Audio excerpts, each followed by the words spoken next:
कहानी उन आम घरों की है जहां खाने वाले तो कई, लेकिन कमाने वाला एक मर्द ही होता है।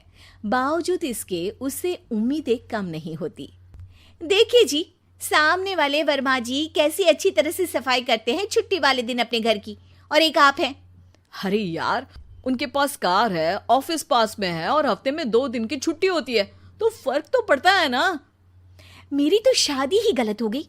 अरे कोई मस्त लड़का मिलता, कमाता भी, घुमाता भी, घर के कामों में भी मदद करता, लेकिन नहीं जी, हमारे वाले को तो कमाने से फुर्सत ही नहीं, और कमाई भी ऐसी कि कोई जरूरत पूरी ही नहीं हो रही है। सुनील बेचारा शीना को देखकर सोचता है कि शीना सही कह रही है।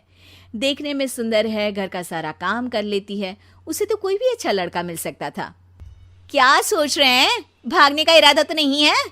अरे नहीं मेरी प्यारी बीवी, मैं तो नहीं, पर डर है कि तुम नहीं कहीं भाग जाओ मुझे छोड़कर। शीला सुनील के मुंह से प्यार भरी बात सुनकर मुस्कुराती है। आप भी ना। सुनील एक दिन ऑफिस से घर आता है कि तभी शीना कहती है, सुनिए जी, वो मेरी सहेली आई थी, सारा दिन वो लोग यहीं थे, अब जा रही थी तो मैंने कहा नहीं नहीं, मेरे पति छोड़ आएंगे ना तुम्हें, तो रोक लिया मैंने। सुनील थोड़ी देर कुछ सोचता है, फिर कहता है, ठीक है, मैं कपड़े चेंज करके आता हूँ। अरे तेरे पति को तो लग रहा है कि अच्छा नहीं लगा। अरे नहीं नहीं, ऐसी कोई बात नहीं है, रुको मैं अभी उन्हें घर के कपड़े देकर आती हूँ। शीना अंदर जाती है जहां सुनील पलंग पर लेटा होता है। अरे क्या मजाक है, वो कह रही है कि आपने मुंह बना लिया।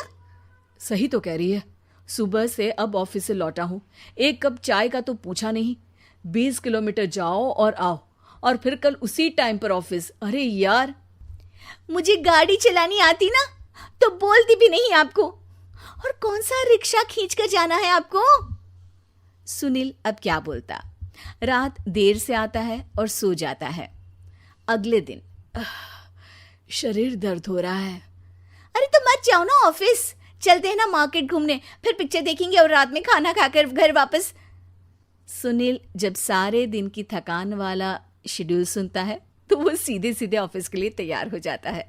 अब आए दिन शीना की डिमांड बढ़ती ही चली जाती है और सुनील उसको पूरा भी करता। लेकिन एक दिन, ए जी मेरा भाई आ रहा है, उसे 2 लाख रुपए की जरूरत है।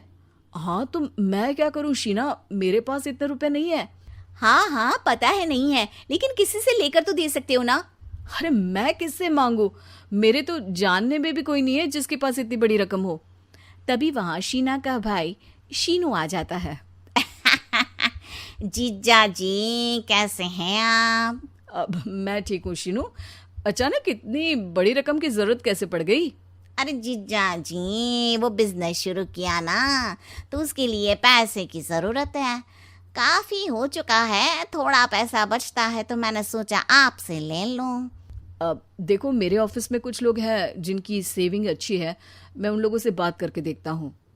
सुनील ऑफिस से किसी से पैसे लेकर शीना को दे देता है। शीना वो पैसा भाई को दे देती है। 2 महीने बाद, अरे यार शीना, वो ऑफिस वाला आदमी अपने पैसे मांग रहा है, कैसे दूं? अपने भाई से बोलो ना पैसे दे दे। अरे हाँ हाँ दे देगा, कहाँ भागा जा रहा है, आप उनको बोल दो कि दे देंगे। थोड़े दिन बाद, शीना, वो आदमी मुझसे आज भी पैसे मांग रहा था यार, मैं तंग आ गया हूँ, ऑफिस जाते ही सामने उसका चेहरा दिखता है, क्या बोलूँ, बार बार पैसे मांगता है। अच्छा मैं शीनू को फ़ोन लगाती हूँ, बात करके देखती हूँ। शीना भाई को फ़ोन करती है लेकिन वो फ़ोन उठाता ही नहीं। लगता है भाई कहीं ऐसी जगह है जहाँ नेटवर्क की समस्या होगी। सुनील अगले दिन दोपहर को ही घर आ जाता है। उसका चेहरा उतरा और परेशान सा होता है। वो रोने लगता है। अरे क्या हुआ जी, आप इतना परेशान क्यों हैं? सब ठीक तो है ना? अरे नहीं शीना, कुछ ठीक नहीं है, मैं ठीक नहीं हूँ। तुम्हारे भाई के लिए मैंने जो पैसे लिए थे, उस आदमी ने आज भरे ऑफिस में सबके सामने मेरी बेइज्जती कर दी। सबके सामने आज मैं कर्जदार बनकर खड़ा था। मैंने हर वो प्रयास किया घर चलाने के लिए जो मैं कर सकता था, लेकिन अब नहीं होगा। वो फिर रोने लगता है। अरे आप तो औरतों की तरह रो रहे हैं, मर्द हैं आप।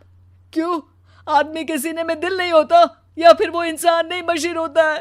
अरे मैं थक चुका हूँ शीना, तुम समझती क्यों नहीं? मैं भी शारीरिक और मानसिक रूप से थकता हूँ, मैं भी आराम करना चाहता हूँ, सुकून चाहता हूँ। मैं अब कुछ नहीं कर सकता। कुछ नहीं। वो बैठ जाता है। शीना पति को हैरान परेशान देखकर चुप हो जाती है।